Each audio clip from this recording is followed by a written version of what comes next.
Hi, my name's Jessica Hosking. I'm from the Financial Times. I'm the HR Data Insights and Reward Manager. I was the first people analytics professional hired into the Financial Times. And for those of you who don't know, the Financial Times is a media organization specializing in reporting on business, economics, and current affairs. That was good. Short and crisp. It was very good. I'm Ian Cook with Visier. I background in organizational development, and then 15 years ago got fascinated by putting data against human behavior so that I could argue really well with the CFO.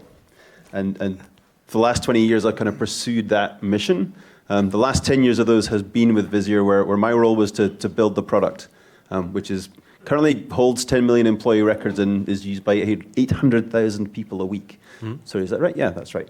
Yeah. So I am passionate about people analytics, the practice, what makes it work, all of those components, and the labor market and how that affects things. So I'm happy to join you on the panel to share what I'm passionate about.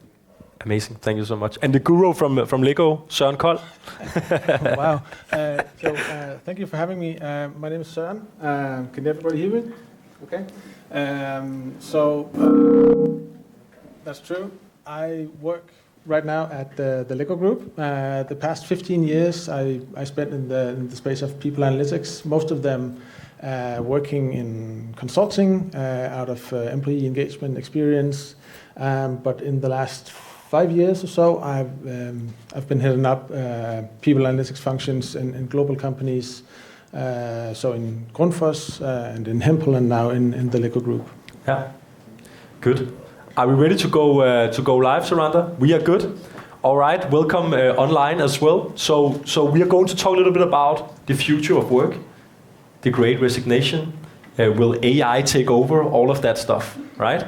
So I'm simply just gonna ask a little question, and if one of you wants to have a go at it, so we can pick your brains, that would be amazing. So let's see where it takes us. So what do you foresee as some of the trends when it comes to the Great Resignation? And do you want to start? Okay, I'll start. So I have data on this, so it's maybe not even foreseeing. I'm basing this off actual patent data out of our database. The changes that we have seen up to the end of March, and we're about to publish this in a blog post, is that in certain sectors, be it tech, finance, often where there's a lot of professional level roles, there's a clear step change in resignation rate that has stayed elevated. It's still higher than it was in 2019. And 2019 was at the top of a trend already. So there is commentary that the Great Resignation is a myth, not based on our data. There's commentary that the Great Resignation is over, maybe at the extreme lens in terms of this trajectory upwards, but there's very clear evidence in our data that there is a portion of the labour market where it is elevated and is remaining elevated.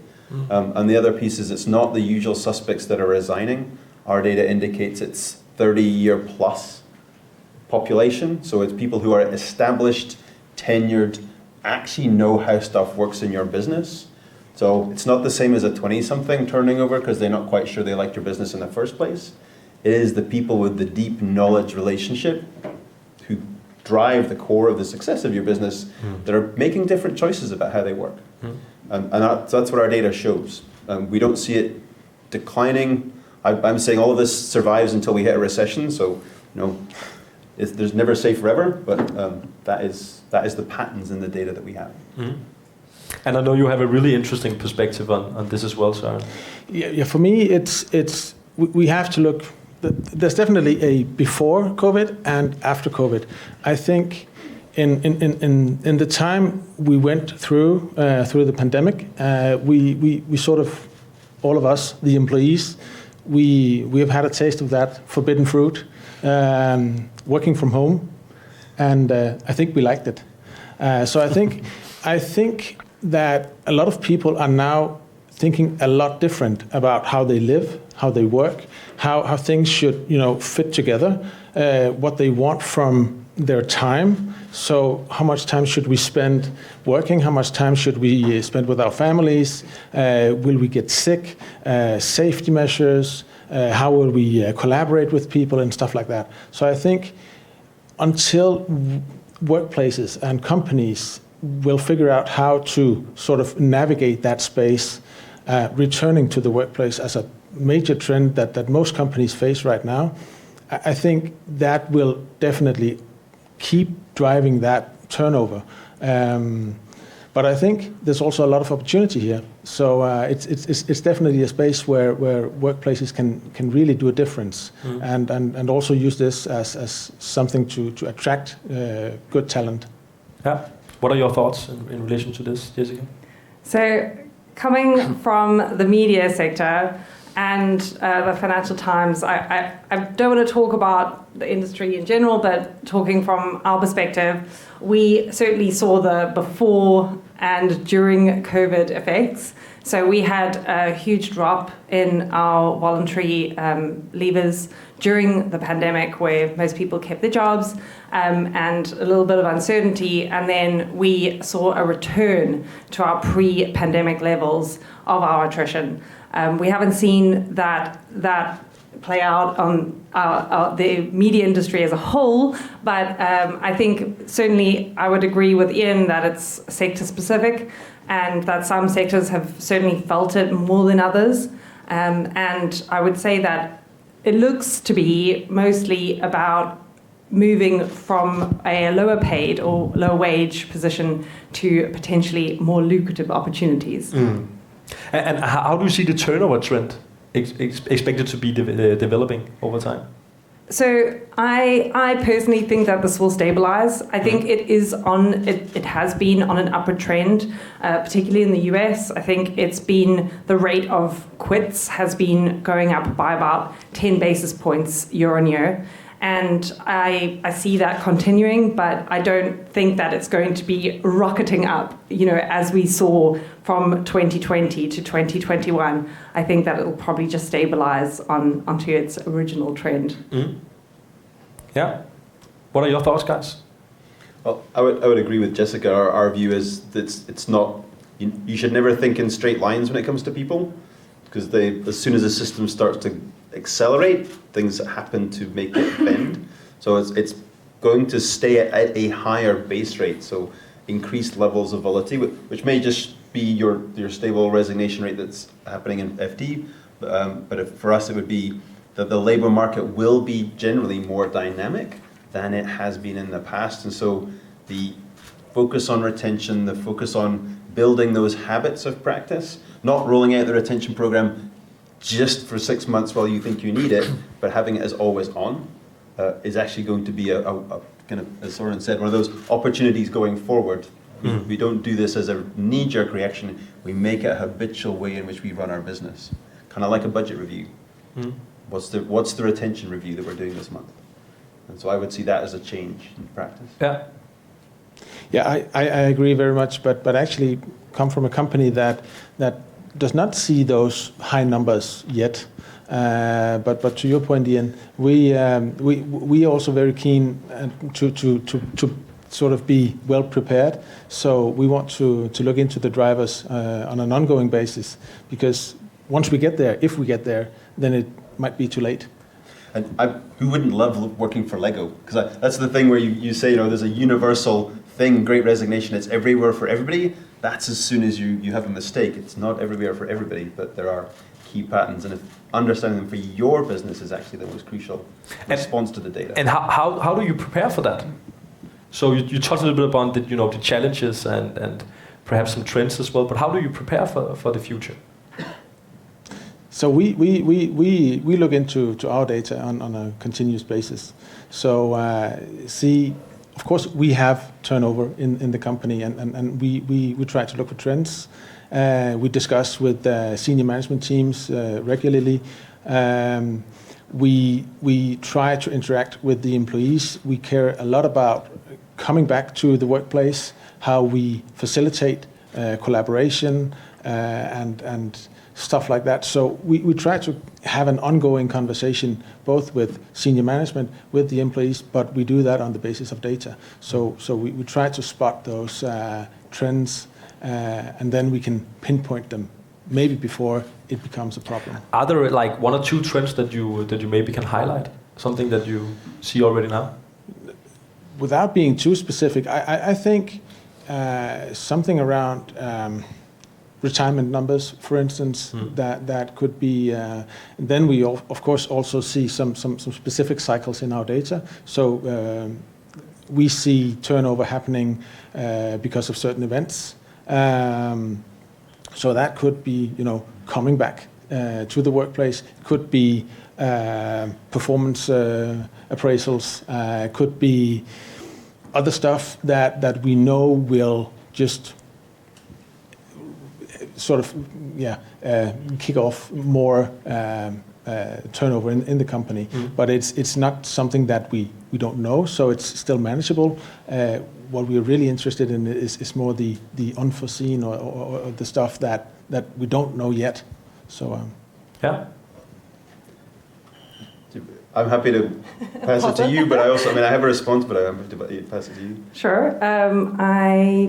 Some key trends that we're seeing, I would agree with you. I think that the pandemic brought about an acceleration in retirement, for sure. People bringing forward those plans, and I would say for us, key trends or key focus areas for us are definitely around talent attraction. So our recruitment and quality hires are really a big focus for us.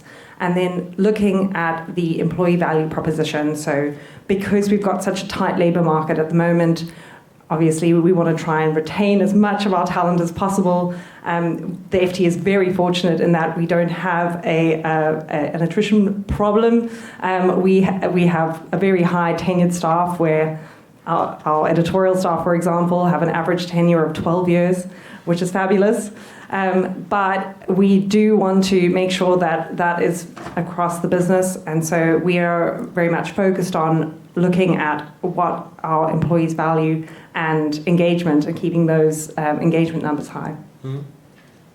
To share some of what I've seen a couple of our customers doing in order to prepare, the state they're at is they're producing a resignation prediction. They're also layering in sentiment data around either from exit surveys or employees' own sentiment data. So they're starting to combine what's the event trigger, how do people feel about that, and they're at the point where they're then rolling that out through the HR business partners.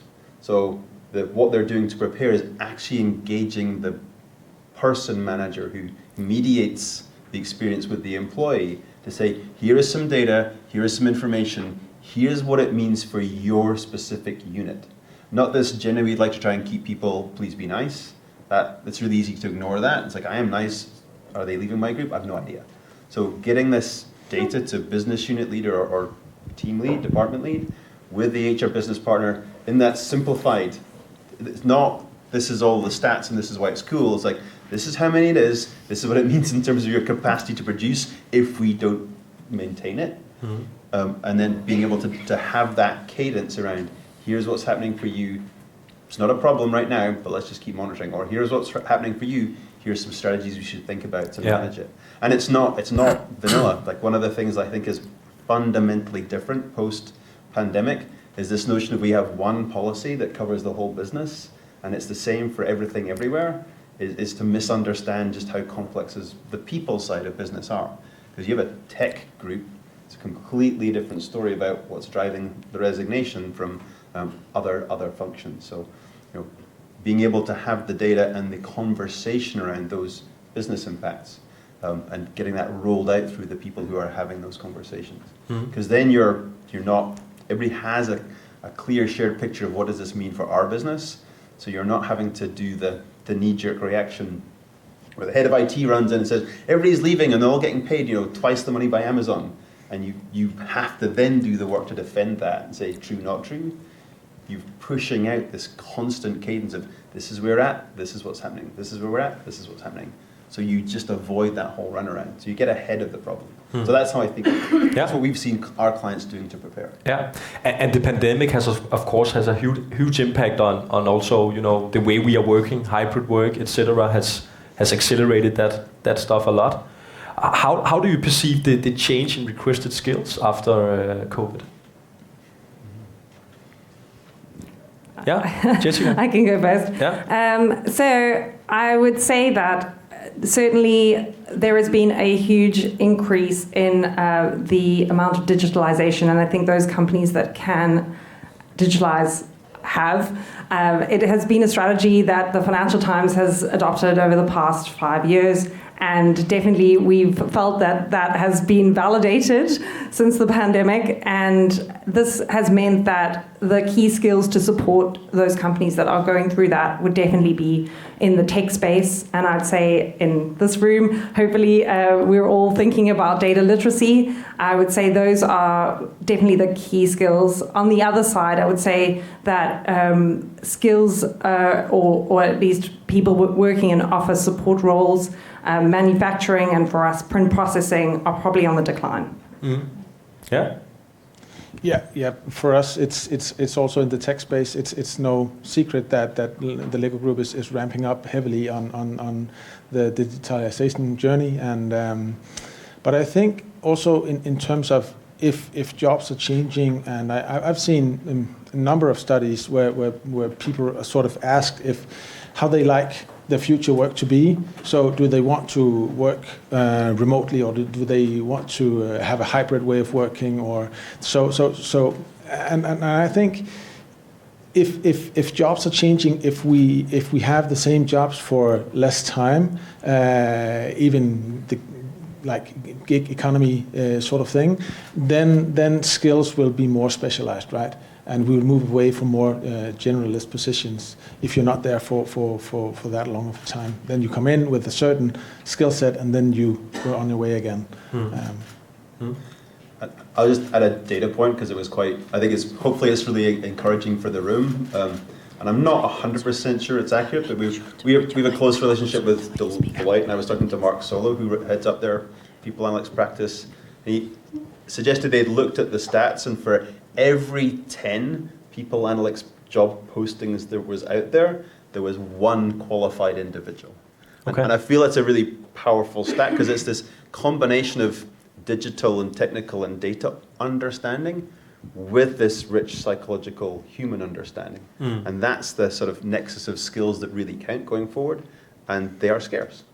So, our job maybe to spread it, but it's also how that skill pattern is changing. And then also inflation. If you see some job postings out there, I have a bunch of colleagues on LinkedIn who will post like, this is a ridiculous job posting. If one human could do all this, they would be CEO. So, I think organizations are getting poor at understanding, is this possible in a job, let alone a person? Yeah.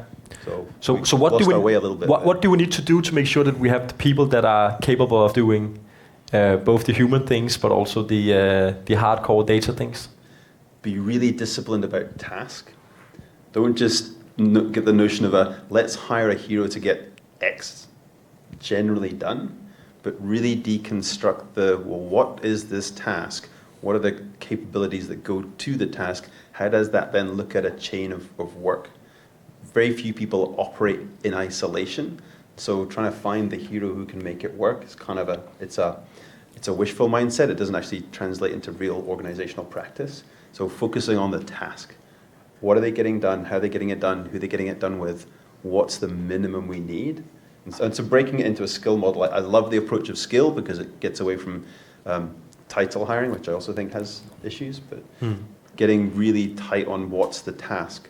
There's a man called Ravan Jesuthasan, I can never say that. It's a very interesting book on it's like work without jobs. And again, the premise of that is that we're going away from your job is to the set of tasks you need to get done this week are. And gives more fluidity for people to work on stuff they're excited about. Yeah. And maybe it will take a few years. I remember, we had a lot of IT people that could definitely not communicate with the business people, right? But the superheroes were the ones that actually could both do the IT and the business stuff. So maybe that's also what we are aiming towards here, with both understanding the analytics, but also the human side to HR. Yeah, for sure. Yeah.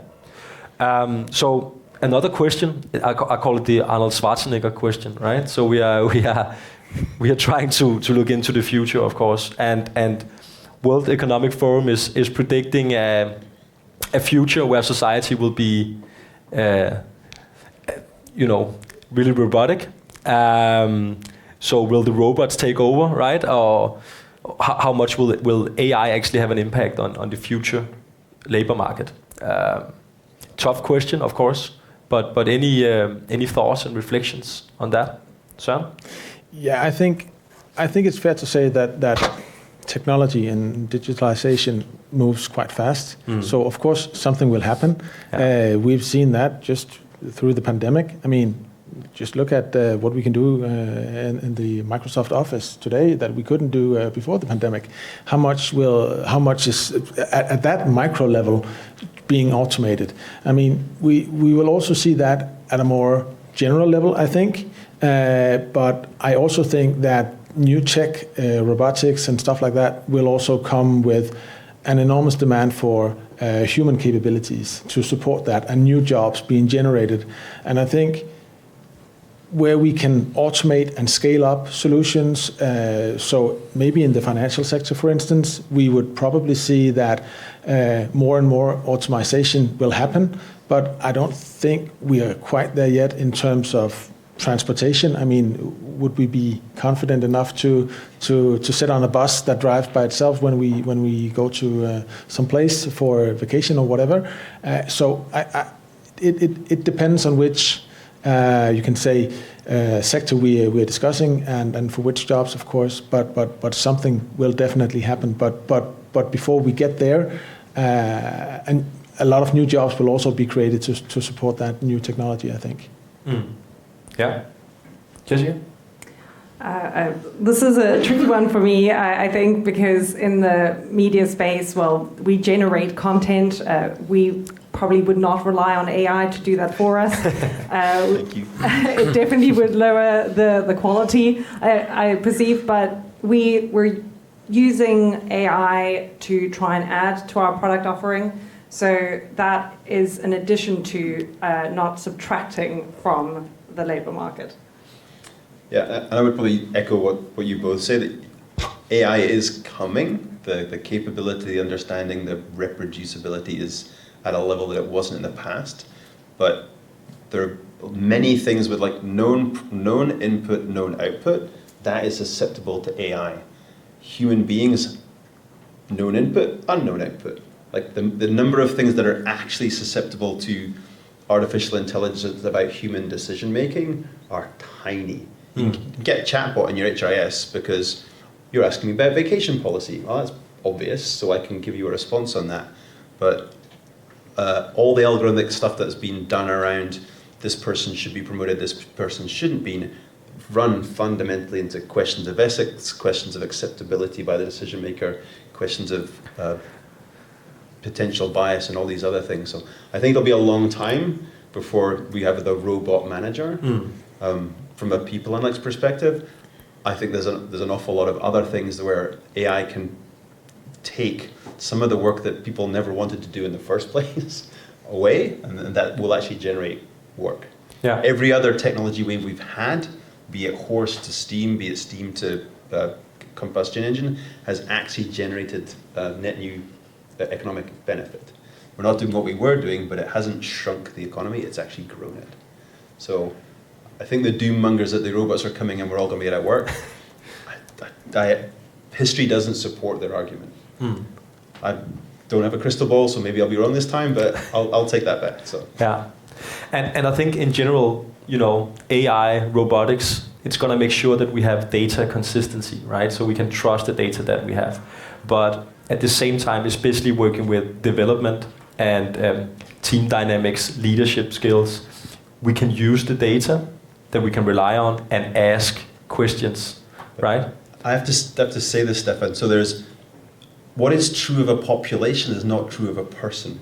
This is a fundamental mismatch in business when people start to think about AI on people. I can generate a massive model with thousands of pieces of data, and I can use that to get to a probability of an event. Yeah. I cannot guarantee that that specific individual will do that event. Because what's true of a population is not true of a person. So where we can get to a level of prediction, this notion that the machine will tell me, pay them $5,000 more, pounds more, krona more, and they will stay, is to misunderstand the entity being analyzed. You can do that with a car because its engine doesn't change. Like, it doesn't suddenly get faster because it had a cup of coffee, but a human being does. So I think especially when it comes to AI, we have to be really careful about what is it that we're studying as part of that overall dynamic. So it's easy to make that kind of conflation, but I think it's really important that people don't. And you talked a lot about where some jobs might be declining and some will be eliminated, most likely, right? But where do you see there is a bigger need, or at least a need in the future for more human interaction or new career opportunities? To where that's happening in the people analytics space is what we would call the interpreter role. It's less the data engineering role and the data pipeline role. It is more the what does this data mean for my business, and how do we go about actually taking action off it. And that is that people and stats mindset, which is rare. And so, again, it's not, however you might be able to reduce the language of the data, you've still then got to have a human being say, oh, I understand that, and be able to ask questions. So I think that again, comfort in the room for all the people analysts, your skill set is probably one of the most crucial for actually building an understanding of the people side of business. Yeah. So? Yeah, I completely agree, and I think one thing that I've noticed today is that also in the speech before by Rich and Ian, you mentioned a few times now that it's not a one size fits all, and it goes for many different